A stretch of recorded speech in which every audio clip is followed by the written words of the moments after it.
नीति कार्यक्रमમાં ઉપરને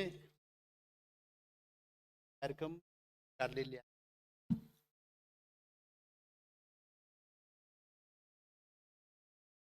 कार्यक्रम कुनै पनि मुलुक आबद्ध ल्याइन्छ. हाम्रो मुलुकमा पनि नीति कार्यक्रम बजेट योजनाबद्ध विकासको लागि देशको समृद्धिको लागि चाहिँ ल्याउने चाहिँ गरिएको भनिएको छ. यो नीति कार्यक्रम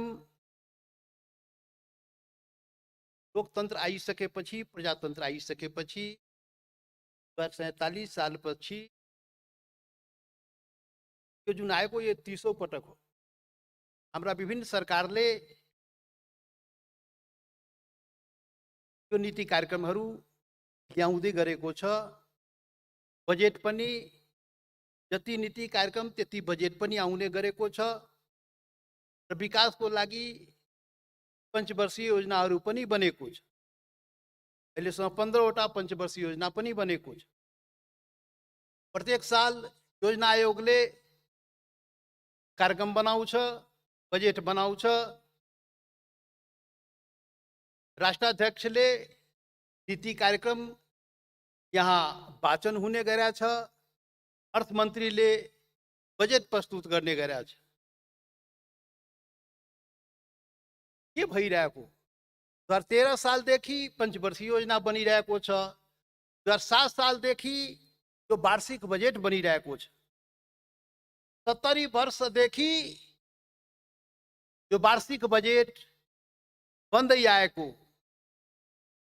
तो मैले के सुनेर बुझेको छु भने यो देशको विकासको लागि विकासमा छलाङ लाउनलाई त्यस्ता आर्थिक वर्षको बजेटहरू बनाइन्छ, पञ्चवर्षीय योजना तथा नीति कार्यक्रमहरू बनाउने गरेको छ. के छ नेपालमा यो 70 वर्षको हाम्रो प्र्याक्टिस के त? 70 वर्षमा हाम्रा विभिन्न सरकारहरूले ल्याएका नीति कार्यक्रम बजेट विभिन्न के अरे पञ्चवर्षीय योजनाहरू त के भयो त? नेपालले विकासको छलाङ लगाए कि लगाएन? 70 वर्ष पहिले को र आजको अवस्थामा के परिवर्तन आयो त? देशमा के भयो त? यो एकचोटि यहाँ जुन समीक्षा भइरहेको छ मलाई लाग्छ त्यसमा पो समीक्षा गर्नुपर्छ. जति बेला नेपाल योजनाबद्ध विकासको थालनी गरेको थियो 70 वर्ष पहिले, त्यति बेला अमेरिका र युरोप बाहेकका कतिपय देशहरू, धेरै देशहरू विकासको थालनी भएको पनि थिएन. जति बेला नेपालमा प्रजातन्त्र के भन्छ आधुनिकीकरणको कुरा हामी गरिरहेका थियौं, त्यति बेला यो दुनियाँमा कतिपय देशहरू औपनिवेशिक शासनबाट मुक्त भएको थिएन. आज दुनियाँका ती देशहरू कहाँ पुगे, नेपाल कहाँ पुगे, यो समीक्षा हुनुपर्ने सहमुख महोदय. यो नीति कार्यक्रम आउने बेलामा यो नीति कार्यक्रम यसको माध्यमबाट नेपालले के फर्को मार्यो त? के समृद्धितर्फ गयो त? के विकास भयो त? दुनियाँमा हामी सँगै 70 वर्ष पहिले यी योजनाहरू यसरी योजनाबद्ध विकास गर्ने बाटोमा हिँड्दाखेरि दुनियाँका अन्य राष्ट्रहरू कहाँ पुगे र नेपाल कहाँ पुगे, यो समीक्षा कसले गर्ने हो? यो कर्मकाण्डी यो चाहिँ नीति कार्यक्रम बजेट आउने, घण्टौं चाहिँ यसमा छलफल गर्ने र ढाकको चाहिँ 3 पात हुने के मतलब हो? त्यसैले सहमुख महोदय यो चाहिँ यो जुन भइरहेको यो अवधिमा, यो 20औं शताब्दीमै ती राष्ट्रहरू सम्पन्न भए, ती राष्ट्रहरू समृद्ध भए. 21औं सदी 20औं सदीको 50 वर्ष हामी बर्बाद गर्यौं. 21औं सदीको 2 दशक पनि हामी पार गर्यौं. अहिले पनि यो गोल चक्कर, यो नीति कार्यक्रम, यो बजेट भनेको गोल चक्करमा नेपाल चाहिँ घुमिरहेको छ. नेपाली जनतालाई गोल चक्करमा घुमाइएको यो चाहिँ कर्मकाण्डी यो ल्याउने र यसमा चाहिँ के अरे आलोचना गर्ने। अब जो पहिलेको सरकार ल्याएको त्यही कुरा यो सरकारले पनि ल्याउने अनि आएपछि त्यो पनि आलोचना गर्ने। यी कर्मकाण्डी यस्ता कुराहरू चाहिँ यो चाहिँ भइरहेको छ। त्यसैले यो चाहिँ 70 वर्षमा चाहिँ अझै जति भयो त भगवान भरोसे भयो। नेपालमा कछुवाको गतिमा के अरे विकासका गतिविधि जुन आगे बढे तो दुनियाँलाई हेर्दाखेरि नेपालको विकास चाहिँ कछुवाको गतिमा अगाडि बढे। त्यसैले यो चाहिँ सचेत प्रयासबाट जे जति भयो चाहिँ भएको छैन। यो चाहिँ भगवान भरोसे चाहिँ हामीले चाहिँ नेपाली जनताले जे पायौं।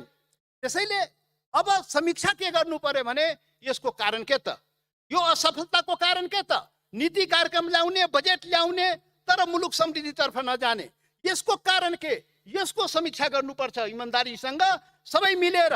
यहाँ कसैमाथि आरोप लगाउने होइन, फलाना पार्टी ठिकाना पार्टी। अरे 70 वर्षमा त पञ्चायत कालदेखि लिएर यो 47 सालको बहुदलीय व्यवस्थापछि अहिले गणतन्त्रसम्ममा विभिन्न सरकारहरू बने। कुनै सरकार कुनै खास सरकारलाई मैले भने होइन। यो 70 वर्षमा यो आवधिक विकास योजना जुन बनाउने क्रम नेपालमा सुरु भयो, यही क्रमसँग दुनियाँमा हुँदाखेरि दुनियाँ सम्पन्न राष्ट्र बने, समृद्ध राष्ट्र बने। नेपाल चाहिँ कछुवा गतिमा दुर्गतितर्फ गए, नेपाल कंगाल राष्ट्र भए, नेपाल दुर्गतितर्फ गइरहेको छ। र दुर्गति यस्तो अवस्थामा कि आफ्नो 50 लाख जनशक्ति रोजगारीको खोजीमा बाहिर जानुपर्ने। के हो यो? एउटा सियो उत्पादन गर्न नसक्ने अनि के हुने हो? अब सुन्दैछु यहाँ अब यो के आयात गर्न इम्पोर्ट गर्नलाई विदेशी मुद्राको अभाव श्रीलङ्काको लाइनमा जान लाग्यो। के भइरहेको नेपालमा? यो कर्मकाण्डी यस्ता नीति कार्यक्रम बजेट ल्याएर देश र जनतालाई कहिलेसम्म यो झुक्याउने हो? कहिलेसम्म जनतालाई यसरी चाहिँ जनतालाई यो गोलचक्करमा फसाउने हो? यो निरर्थक यो चाहिँ यो कामहरू भइरहेको छ नेपालमा। त्यसैले सबै मिलेर यो चाहिँ यो अकर्मण्यताबाट, यो निरीहताबाट, यो यसबाट चाहिँ यसको शिकार जुन नेपाल र नेपाली जनता जुन भइरहेको, यसबाट नेपाली जनताले कहिले मुक्ति पाउने हो? यसमा पो समीक्षा हुनुपर्छ। यहाँ 145 के अरे बुधे घोषणा के भन्छ यो नीति कार्यक्रम अस्ति चाहिँ 10 गते 2 घण्टा चाहिँ हाम्रा राष्ट्रपतिजीले घाँटी सुखाई पढ्नु पर्यो। आखिर भयो के त? भोलिपल्ट 3 घण्टा चाहिँ हाम्रा प्रमुख प्रतिपक्षका नेताले 3 घण्टा चाहिँ घाँटी सुखाई चाहिँ बोल्नु पर्यो। हाम्रा सांसदहरू हामी यो सम्बन्धमा घण्टौं चाहिँ समय बिताइरहेको, यो प्रकरण वर्षौंदेखि चलिरहेको। नेपाली जनताले के पाइरहेको छ?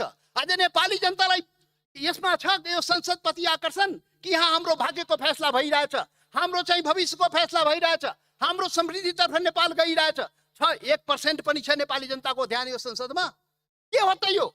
यो कसले सोच्ने हो? यो कहिले सोच्ने हो? यो सवाल हो। आज यसमा छलफल हुनु पर्थ्यो। यसमा हामी घण्टौं समय बिताउनु पर्ने। हाम्रो असफलताको कारण के हो? दुनिया समृद्धितर्फ जाने, हामी दुर्गतितर्फ जाने, यसको कारण के हो? यो कारण पत्ता लगाउनु पर्थ्यो र यो कारण पत्ता लगाएर त्यो चाहिँ इलाज हामीले गर्नु पर्थ्यो सहमुख महोदय। यो चाहिँ भइरहेको छैन। त्यसैले नेपाललाई त दुनिया सम्पन्नतातर्फ गए, नेपाल किन गएन? प्रकृतिले त वरदान त दिएको छ नि सहमुख महोदय। नेपाललाई प्रकृतिले के दिएको छैन? तो प्राकृतिक वरदानको सदुपयोग नेपालले किन गरेन? किन यो त्यो योजना आएन? किन कारण भएन? यस्तो चाहिँ सम्पदाहरू छन्, यस्ता जल स्रोत सम्पदा छन्, पर्यटन छ, बुद्ध जन्म यही हो, हिमालय यही हो, सारा सोना उब्जिने धरती यही हो, सबै यही हो। तर नेपाल दुर्गतितर्फ किन गयो? किन नेपाली जनता आज कंगाल भएर गरिबीको रेखा मुनि चाहिँ बसिरहेको छ? नेपाल दुनियाँको गरिब राष्ट्रको 10-20 देशको नाउँ लेख्यो भने नेपालको नाउँ लेख्नु पर्ने यो अवस्था कसले ल्यायो? किन ल्यायो? यसको जिम्मेवार को? यसमा चर्चा गर्ने कि नगर्ने? लामो भाषण गर्ने यहाँ आएर शासक वर्गले, सत्ता चलाउनेले लामो भाषण गर्ने, ढाकछोप गर्ने, यो हुँदैन सहमुख महोदय। नेपाली जनतालाई यसरी चाहिँ गुमराहमा पार्न मिल्दैन। नेपाली जनतालाई यो गोल चक्करमा घुमाउन मिल्दैन, राख्न मिल्दैन। त्यसैले सहमुख महोदय मेरो आग्रह हो, यसमा समीक्षा हुनुपर्छ। नेपाल किन अगाडि बढेन? प्रकृतिले वरदान दिँदै सब थोक नेपालमा हुँदै सानो देश हो, 3 करोड जनसङ्ख्या ठुलो होइन, 3 करोड पनि होइन। यो देश समृद्ध किन गएन, यसको जिम्मेवार को के कारणले गएन, यो कसले खोजबिन गर्ने हो, यो किन भइरहेको छैन छलफल। यो चाहिँ जहिले पनि ढाकछोप, आरोप प्रत्यारोप, भन्छ ऊ भ्रष्टाचारी, ऊ भन्छ ऊ भ्रष्टाचारी। अरे एकजना भ्रष्टाचारी कि एकले अर्कोलाई भनेपछि बडा मजबुतीका साथ भनेको छ, कोही भ्रष्टाचारी हो कि होला नि त, भनेपछि यति आत्मविश्वासका साथ भनेपछि त होला नि त। त्यसैले यो के भइरहेछ नेपालमा, त्यसैले यो सहमुख महोदय नेपाली जनतालाई त्यो चाहिएको, नेपाली जनता त्यो चाहिँ खोजेको, समृद्धि खोजेको हो, नेपाली जनता यो दुर्गतिबाट मुक्ति खोजेको हो, नेपाली जनता यो चाहिँ नीति कार्यक्रम बजेटबाट दुनियाँको चाहिँ दुनियाँको दाजो नेपालको पनि विकास खोजेको। नेपाल चाहिँ छलाङ लगाओस्, नेपाल चाहिँ समृद्धितर्फ जाओस्। यहाँ प्रकृतिले सब दिएको छ भने नेपाल किन गइरहेको छैन, किन प्रयोग भइरहेको छैन, त्रुटि कहाँ हो, शासक वर्ग कसरी शासन गर्यो, कसरी के गर्यो, राजनीति कुर्सीको लागि गर्ने, अरे राजनीति त जनताको लागि गर्ने हो, राजनीति त देश र जनताको विकासको लागि गर्ने हो। यहाँ त राजनीति सत्ताको लागि, कुर्सीको लागि राजनीति पो भइरहेछ सहमुख महोदय। त्यसैले यो भएन, यो नेपाली जनताप्रति अन्याय भइरहेको छ। यो अन्यायबाट नेपाली जनताले मुक्ति पाउनुपर्छ। नेपाली जनताले यो चाहिँ कङ्गालीपनबाट, यो पिछडापनबाट, यो गरिबीबाट नेपाली जनताले मुक्ति पाउनुपर्छ। यसमा पो छलफल गर्ने हो। यो जनतालाई ठग्ने काम, प्रत्येक साल यस्ता नीति कार्यक्रम यो पन्नाका पन्ना ल्याउने, घन्टौँ चाहिँ सांसदसँग डिबेट गराउने, अनि ढाकको दिन चाहिँ हुँदै चाहिँ केही पनि नहुने, देश एक इन्ची अगाडि नबढ्ने, यो के भइरहेको हो। त्यसैले सबैले सोच्नुपर्छ। यहाँ कुनै एउटा दल एउटा नेतालाई मैले भन्ने होइन सहमुख महोदय, सबै जिम्मेवार हो, हामी सबै जिम्मेवार हो। हामी कसरी असफल भइरहेको हो, यो देश कसरी असफल भइरहेको हो, यो हामी सबै जिम्मेवार हो, कोही पन्छिन पाउँदैन। त्यसैले यसमा चाहिँ छलफल हुनुपर्छ, नेपाली जनतालाई त्यसमा आश्वस्त गराउनुपर्छ। त्यो चाहिँ रोगको इलाज, त्यो कारण के कारणले चाहिँ यो भइरहेको छ त्यो हामीले भन्नुपर्छ सहमुख महोदय। यहाँ हिजो कुरा हुँदै थियो, लोकतन्त्र कमजोर भइरहेको छ, लोकतन्त्र खटाइमा परिरहेको छ, निर्वाचनमा धाँधली भयो, निष्पक्ष भएन।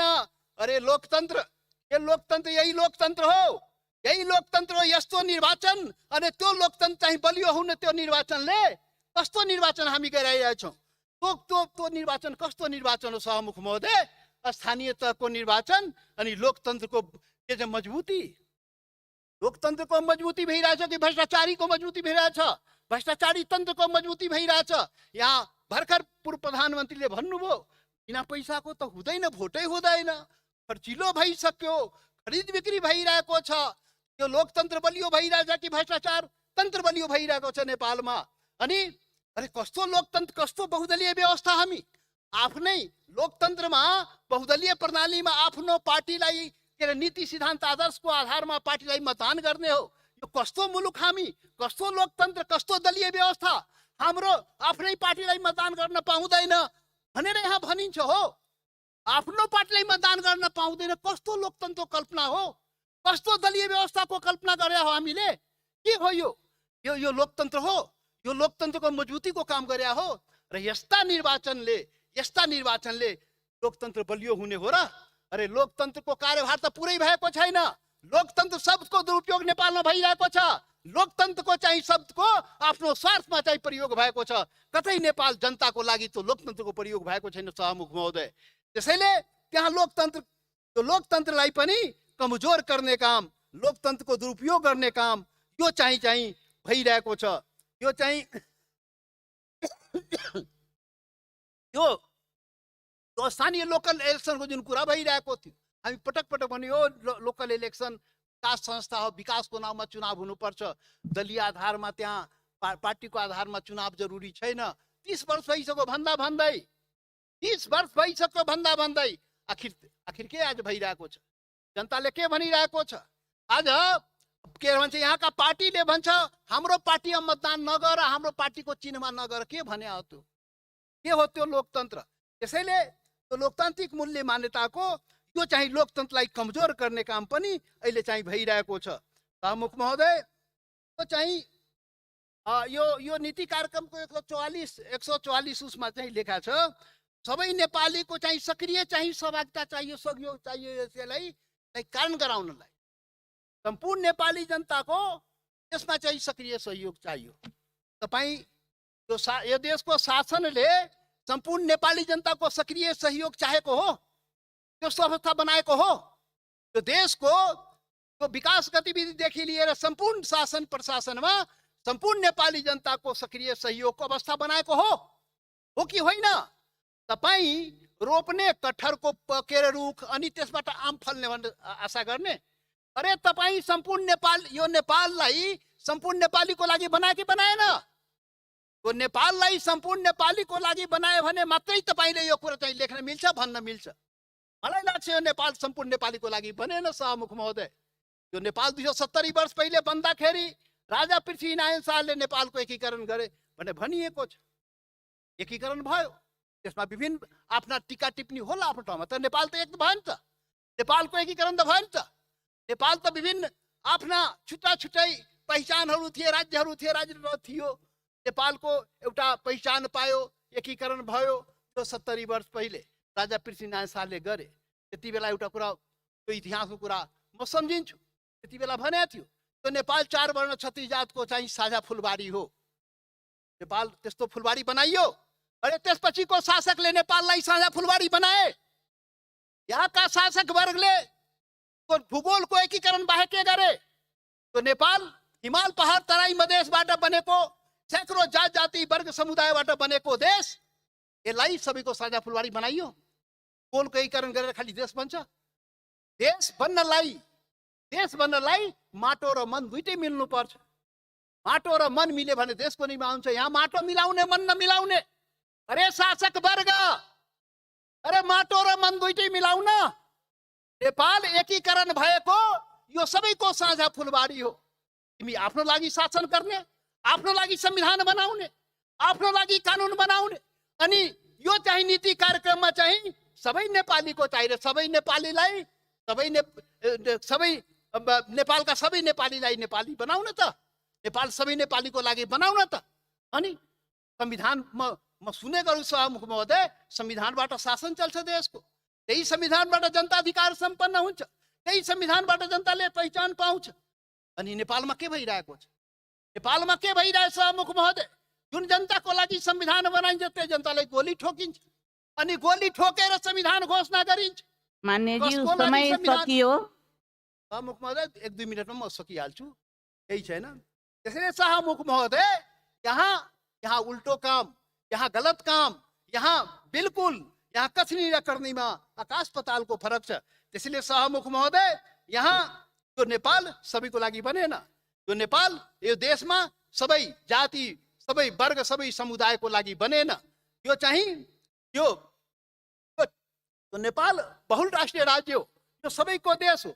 तर नेपालको सञ्चालन एकल राष्ट्रिय राज्यको सिद्धान्तमा गरियो, एकल नस्लीय चिन्तन सोचको आधारमा गरियो, एकल जातीयको आधारमा चिन्तन सोचको आधारमा नेपालको सञ्चालन गर्न खोजिरहेछ। यहाँ संविधान 7वटा बन्यो।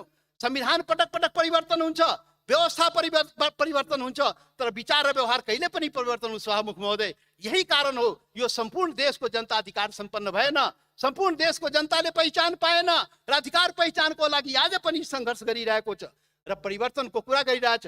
सभामुख महोदय हेरिहाल्नुभयो, यो काठमाडौँमा यो बालेन्सा के हो? त्यो परिवर्तनको सङ्केत, जनताले खोजेको परिवर्तन त्यो सङ्केत हो। आज म बधाई दिन्छु यही मञ्चबाट काठमाडौँवासीलाई। परिवर्तनको सङ्केत त्यो बालेन्सालाई बधाई दिन चाहन्छु। परिवर्तनको सङ्केत हो, त्यो अरू केही होइन। यो कुरा बुझ्नुपर्छ। त्यो टिकापुर, त्यो कैलाली हेर्नुपर्छ। जनताले भने थियो रेशम चौधरी अपराधी होइन, यहाँको सरकारले जेलमा राख्यो। अहिले जनता फेरि टिकापुर, त्यहाँ कैलालीको जनताले भन्यो होइन, अपराध होइन, अधिकार पहिचानको लागि लडेको थारूको, त्यसलाई जेलमा कोचेर राख्ने। परिवर्तन के? अब त्यो जनता मतदान गरे लोकतान्त्रिक तरिकाबाट, अब के त्यो जेल आएर जेल तोडेर रेशम चौधरी निकाल्ने त्यहाँबाट? यो राज्यले के चाहेको? यो सरकारले के चाहेको? अरे पापका घरा भरेपछि त फुट्छ। पापको घरा भरिसक्यो नेपालमा, अन्याय अत्याचारको शोषण उत्पीडनको घरा भरिसकेका छ। परिवर्तन हुन्छ यो देशमा के भन्छ? राष्ट्रिय मुक्ति क्रान्ति हुन्छ, त्यो आवश्यक हो। यो सारा सङ्केत त्यतै गइरहेको सभामुख महोदय, कसैले रोक्न सक्दैन। अहिले पनि सद्बुद्धि आओस्, यो जनताको भुल भुलावा गरेर 70 वर्षदेखि जुन गरियो हो, अहिले पनि त्यो नगरोस् र जनताको समृद्धि, विकास, अधिकार पहिचानको कुरा गरोस्। शासन र संविधान सम्पूर्ण नेपालीको लागि बनाइयोस् र गरियोस्। त्यो अहिले पनि सद्बुद्धि आओस्, यो मेरो आग्रह हो। धन्यवाद सभामुख महोदय।